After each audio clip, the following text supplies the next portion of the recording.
খাবারের কথা কি আর বলবো বন্ধুরা, এই খাবারটা আমার মনে হয় সবাই পছন্দ করে। দেখো বন্ধুরা, শুকনো মরিচ ভেজে তারপরে পেঁয়াজটাকে ভেজে লাল লাল করে সরিষার তেল দিয়ে এখন এটাকে চটকাবো। আহ, যে গরম পড়তেছে, তো পান্তা ভাত খেতে খুব ইচ্ছা করছিল। তাই রুটি আসছে, রুটি না খেয়ে ভাবছি পান্তা ভাত খাবো, তাই এক ভোল পান্তা ভাত মাখছি। এই যে কি স্বাদ বন্ধুরা, যা মানে বলার মতো না। ওরা এই স্বাদের কোনো তুলনাই নেই। এখন এইটাকে বন্ধুরা এখন খাবো, আমি আমার ছেলে এখন খাবো পান্তা ভাত। আমার ছেলেও পান্তা ভাত খুব পছন্দ করে।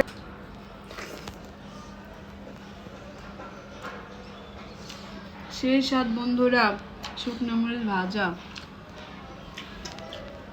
জাল লাভার কে কে আসো? যদি জাল খেতে পছন্দ করে আমার মতো এবং করে শুকনো মরিচ জলে মাঝে মাঝে পান্তা ভাত খেয়ে দেখো, কি যে স্বাদ লাগে। অমৃত অমৃত বন্ধুরা, অমৃত। আত্মাটা আমার শান্তি ফিরে পেল। যে গরম পড়তেছে সেই স্বাদ।